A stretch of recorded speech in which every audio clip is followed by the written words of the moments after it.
Bom dia, gente, tudo bem com vocês? Horinha da fome, hora do almoço.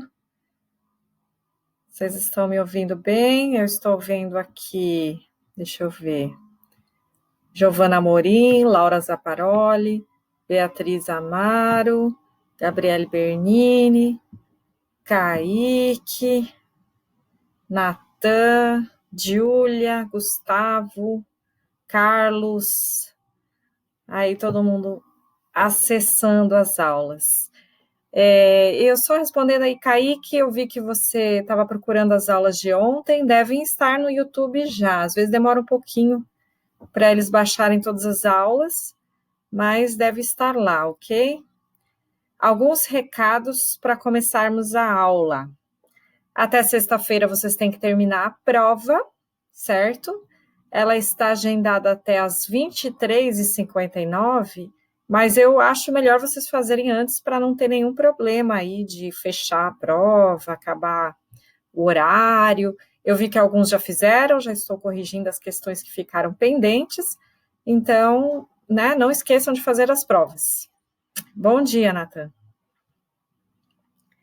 Redação, tá? Vocês têm também na atividade língua portuguesa uma redação para fazer, modelo Enem, ou seja, vocês têm que colocar uma proposta de solução, resolver os problemas do mundo. Onde faz essa prova? Carlos, portal Positivo On, você acessa lá. Então, você vai ter língua portuguesa, avaliação, literatura, avaliação. São duas provas, uma de gramática e uma de literatura. Você dá uma olhada lá, tá? Eu acho que se você só acessar suas avaliações, já aparece, ou nos agendamentos também. É que eu vejo o portal do professor, né? Vocês têm a visão do portal do aluno. Mas, pelo que eu vi, numa aluna aqui muito próxima de mim, é assim que funciona. Ok, Kaique, bom dia. Qual o tema da redação, Beatriz? Como assim? Você não foi lá espiar, não, a proposta? Ninguém espiou ainda? Não achou? É que está como segundo bimestre. Então, quando você vai em língua portuguesa, tem que estar em volume, não é 2, de vocês vocês começaram com o 9, 10, volume 10. Volume 10, coesão e coerência. Que para criar uma atividade, a gente tem que associar a um volume do livro e a um tema. Então, como era a redação, eu associei ao volume 10 de língua portuguesa ao tema coesão e coerência. Achou agora? Beleza. Então, vocês têm que fazer no Word e aí digitar lá, né? Mas o tema é sobre os invisíveis da sociedade. Depois vocês leem lá com mais detalhes. Vocês também, até sexta, quem não fez ainda a primeira metade, tem que terminar a primeira metade do TCC e mandar para o professor e para o orientador. Eu só queria fazer um pedido para vocês, não mandarem todos para mim. Quem é do professor Marcelo, manda só para ele e para o orientador. Quem é meu, manda para mim e para o orientador. Fala, Carlos. Quer dizer, escreve aí enquanto eu vou falando, tá? Outra coisa que eu ia dar de dica para vocês fizeram direitinho naquele modelo em que eu passei para vocês de colocar as referências em cima e aí o objetivo e escrevendo o texto. A minha sugestão é que vocês, antes de mandar para o orientador e para o professor, vocês peguem essas referências e coloquem no final. Coloquem todas as referências que estavam no projeto no final do texto, porque aí a gente consegue corrigir já vendo que fontes vocês usaram e quais ainda não. E mesmo as novas que vocês forem acrescentando, vocês vão acrescentando no final. Nesse objetivo que vocês tinham, transforme em título. Alguns já fizeram isso, mas alguns não. Em vez de deixar lá, verificar, taranana, coloca um título bonitinho. Apaga o objetivo e coloca um título. Aí fica um texto mais bonitinho para mandar. Carlos, se você não sabe o seu orientador, é porque você não me mandou o projeto ainda, né?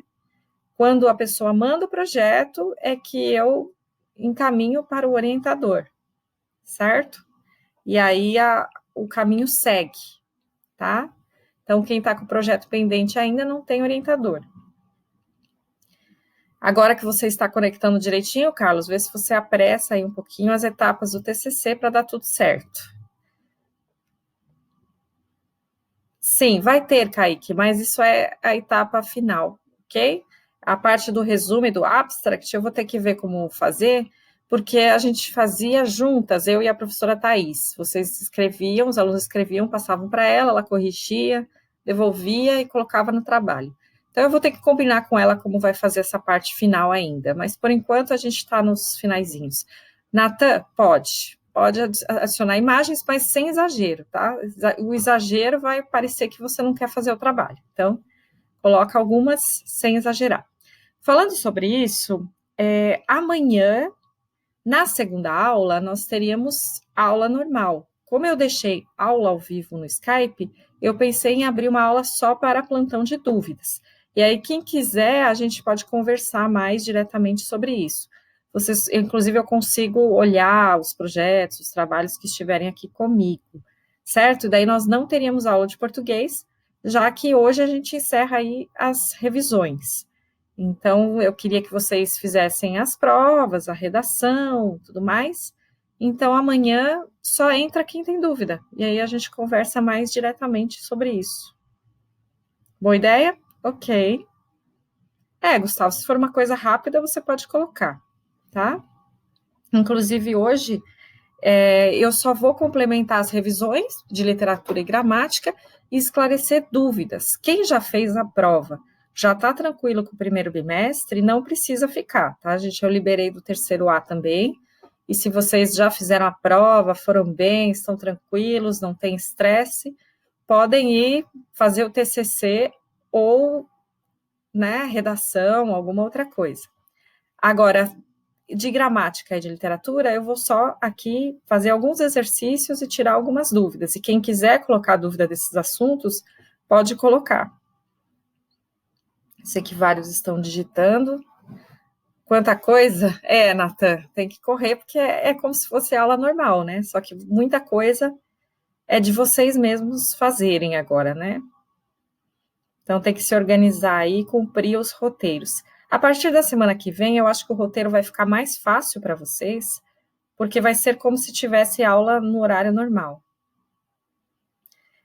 Laura, eu acho que a nota só vai ser liberada quando todos terminarem, porque foi como eu programei. Eu vejo, o sistema vai me avisando que eu tenho provas a corrigir, e aí eu já estou corrigindo, mas eu acho que sábado vocês conseguem ver a nota. E eu vou publicar as notas do bimestre inteiro, eu vou publicar no portal e vocês vão poder visualizar, ok? Mais alguma dúvida aqui? Ok. Então, vamos começar com dúvidas de literatura, tá? E sintam-se livres, quem já fez a prova está tranquilo, pode fazer outras coisas. Então, peguem o caderno de atividades, página 13, uma revisão das vanguardas.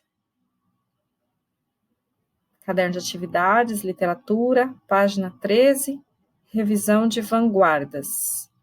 Ok? Estão seguindo? Vamos lá. Vocês têm aí 5 imagens, vamos associá-las aos movimentos, tá? O surrealismo propõe a busca da libertação do inconsciente, valorização do universo dos sonhos. Qual é a imagem aí que representa o surrealismo?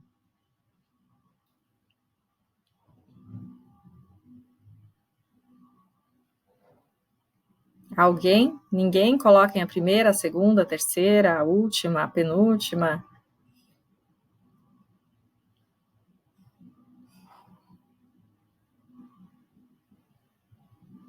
A última, perfeito. O Salvador Dalí é o representante maior aí do surrealismo. Dadaísmo, tá fácil, não precisa nem ler, né? Recuse a arte tradicional, se propõe a trabalhar com materiais considerados sem nobreza, criando combinações sem nexo.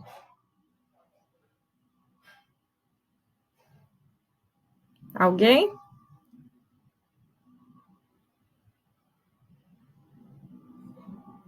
Não, não é a primeira. O dadaísmo é mais irracional, ele tenta chocar mais.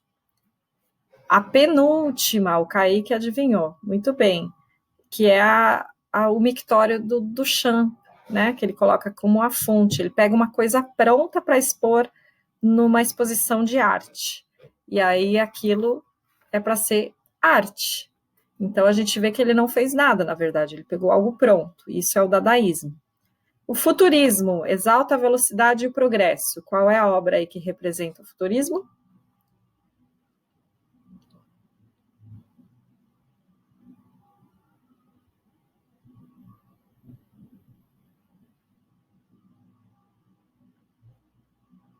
A primeira, perfeito. GB é Giovanna Bosato? Acertou, tá? Então, a primeira obra mostra o movimento. A Gabriele também acertou, também é GB, Gabriele. O expressionismo, os artistas procuravam deformar de maneira radical a realidade, tinham como objetivo dar mais expressão aos sentimentos e às ideias. Qual é?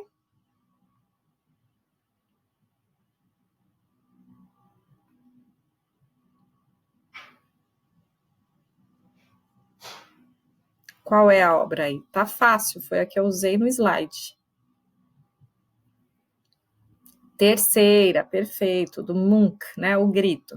E aí sobrou para o cubismo a segunda, né, a que diz copo de cerveja e cartas de jogo. Vocês podem ver que a imagem ela é fragmentada, né, e há formas geométricas. Então é o cubismo. Agora na 2 é de preencher as lacunas. Então eu vou ler o movimento, sempre tem uma pista e vocês vão me dizer qual é o movimento.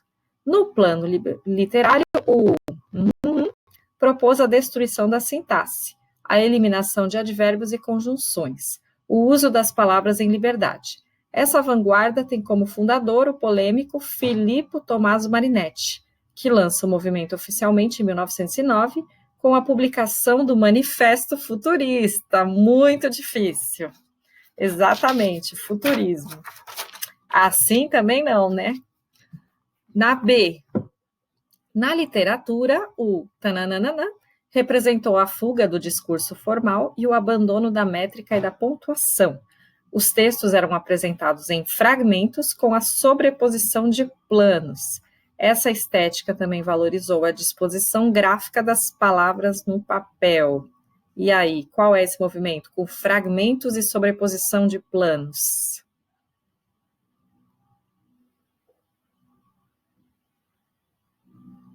Ixi, tá devagar aí. Ninguém?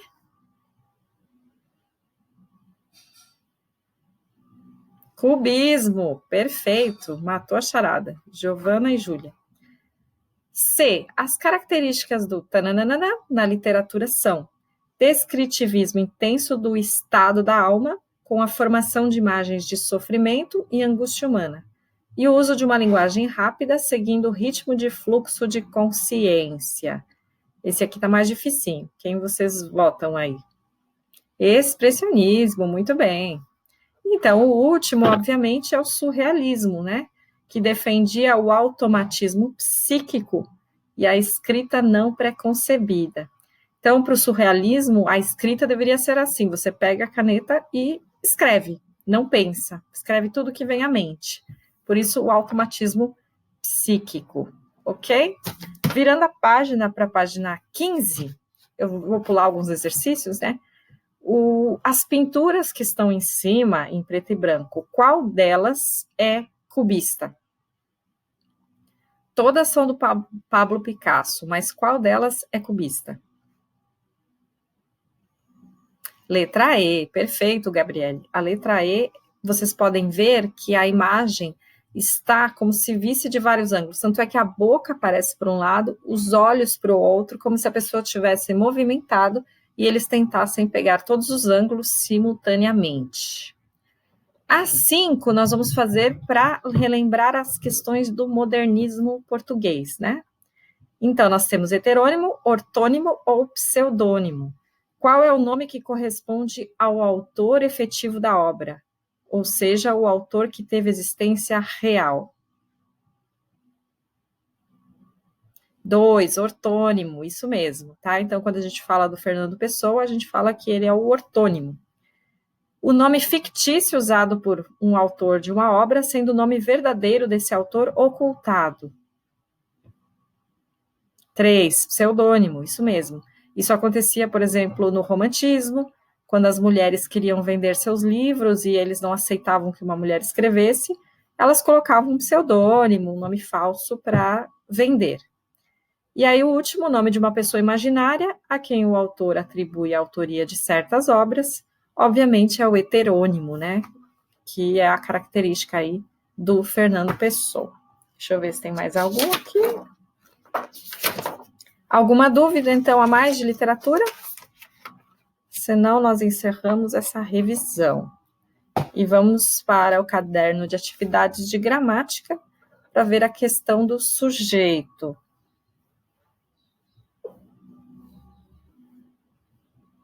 Não?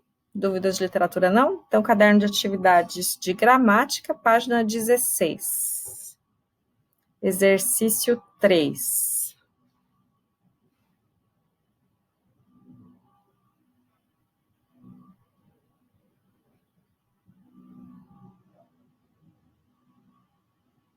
Prontos? Então, no exercício 3, nós temos algumas frases para identificar o sujeito. Vamos deixar a letra A e a letra F de fora, porque são na voz passiva. Eu não quero que vocês se confundam agora, tá? Vamos para a letra B. Alguém remexeu o livro na frente da casa. Quem é o sujeito? Então, a gente olha para o verbo, remexeu. Quem é o sujeito?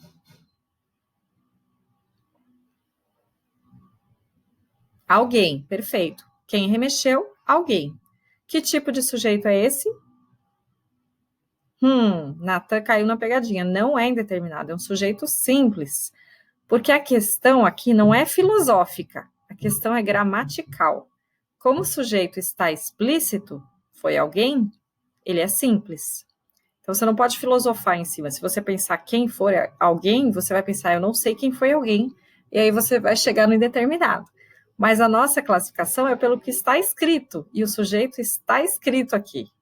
Então, se eu olhar para o verbo e disser quem remexeu, foi alguém. Pronto. Então, afoga o filósofo aí na aula de gramática, certo? Se a gente começa a pensar filosoficamente da gramática, surta, ok? Então, alguém remexeu no lixo, foi o alguém. Está bem definido aí, sujeito simples. Na letra C, durante a tarde choveu muito. Como é que a gente classifica esse sujeito?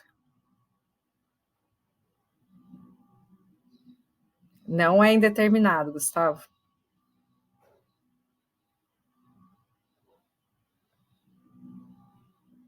Inexistente, muito bem, Carlos. Quando são fenômenos naturais, a gente considera que não existe, entendeu? Quem choveu? Quem nevou? Quem ventou? Pois é. Então, são orações sem sujeito, tá? Claro que as crianças respondem a chuva, mas não é, né? Então, não tem sujeito. Na letra D, pequenas e delicadas pérolas brancas foram bordadas no vestido de noiva. Qual é o meu sujeito aí? Todo o sujeito dessa frase.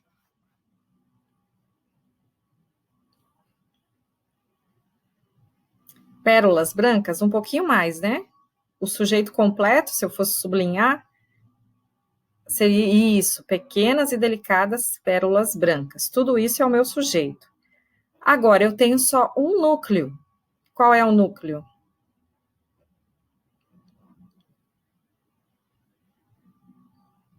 Pérolas, perfeito. Todo o resto está apenas apresentando características às pérolas, tá? Então, só pérolas. Elas são pequenas, são delicadas e são brancas. Então, são 3 qualidades de pérolas, mas meu núcleo do sujeito é pérolas. Então, que tipo de sujeito é esse?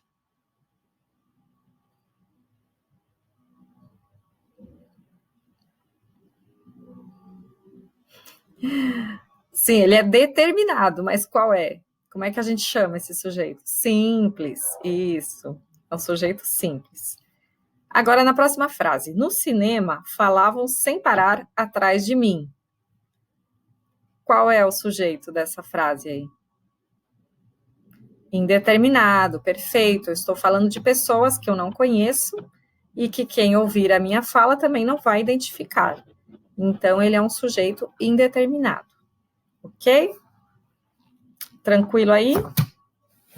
Vamos para a página 17, exercício 6. Tem um poema aí, nós não precisamos ler todo, né? Mas ele diz aqui, 7 versos do poema começam com o mesmo tipo de sujeito. Qual é a classificação dele? Então, vamos olhar ali. Trabalhas sem alegria, praticas laboriosamente, amas a noite, caminhas por entre os mortos e aceitas a chuva. Quem é o sujeito desses verbos?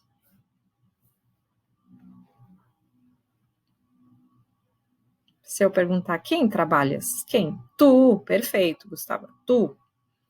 Mas o tu não está aí explícito. Então, como é que eu chamo esse sujeito?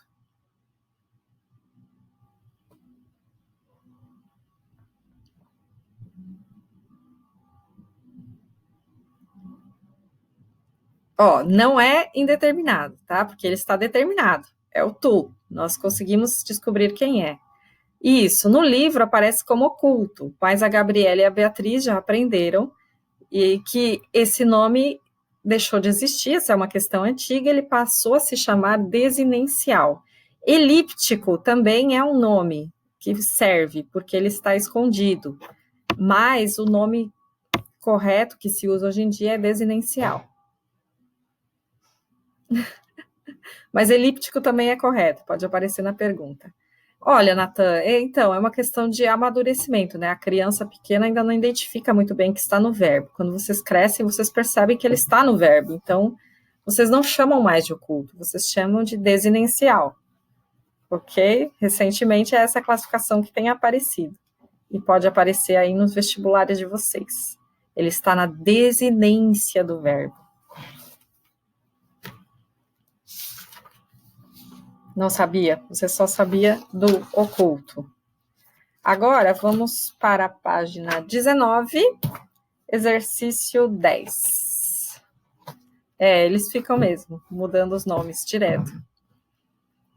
Então, no exercício 10, muda a ortografia, muda a classificação, muda tudo, né?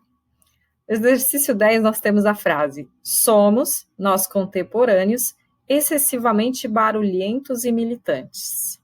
E aí tem uma outra frase que diz assim, alguns mesmos chegam a dizer que a verdadeira clínica, ok. Quem é o sujeito da primeira oração?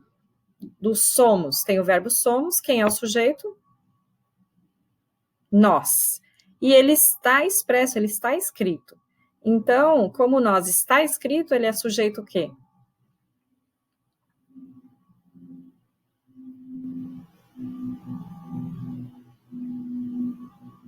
Simples, perfeito. Se ele não estivesse escrito, se estivesse apenas somos excessivamente barulhentos e militantes. Se não estivesse escrito, seria o quê? Desinencial. Não é indeterminado, Natan, é o desinencial porque a gente, pelo verbo, saberia quem é o sujeito.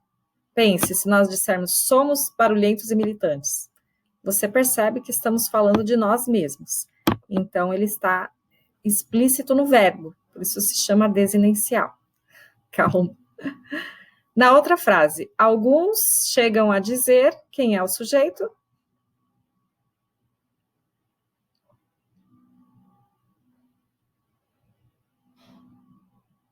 Alguns, perfeito. E esse sujeito é?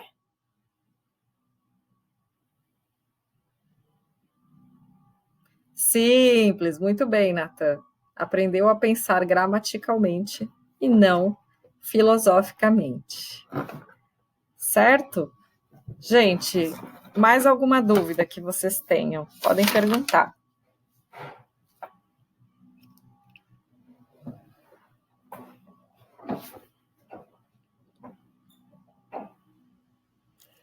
Não perca seu espírito filosófico. Ó, na frase, Natan e Gabriele estão digitando, ou Kaique e Gabriele estão digitando. Quem são os sujeitos da minha frase?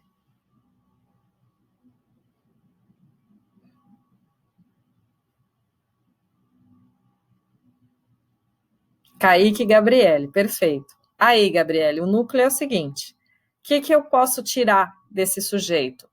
Então, no caso, naquele caso do exemplo das pérolas ali, as pérolas brancas, pequenas e delicadas, eu pude tirar os adjetivos e deixar só o substantivo. Em Kaique e Gabriele como sujeito, eu não tenho como tirar nenhum deles. Eu não posso eliminar uma pessoa, eu só posso eliminar as qualificações. Então, eu tenho dois núcleos. Kaique e Gabriele são dois núcleos.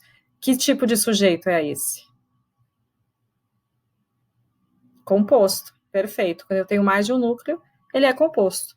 Poderia ser Gabriele, Natan e Kaique. Podia ser três, né? Ainda assim seria sujeito composto, tá?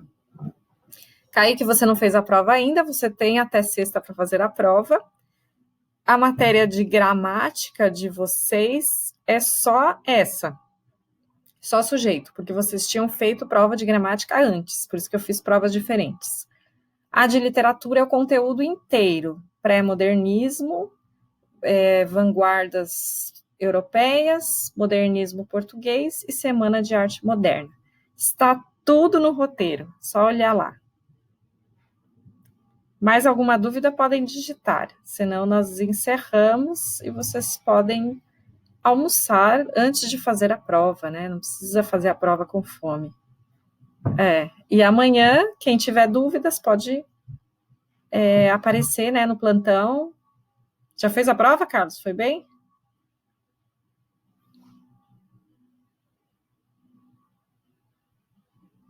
Peraí, me dá um 10, ais, me querer? Não entendi essa frase.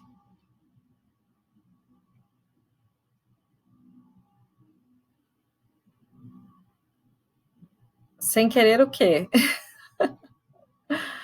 Ok.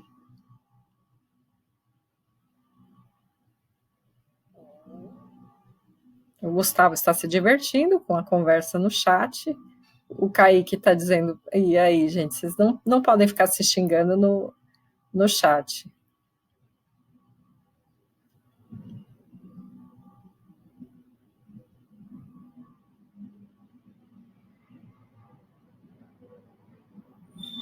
Ok, gente, quem não tem mais dúvidas está liberado. Pode sair, pode almoçar. Bom dia para vocês.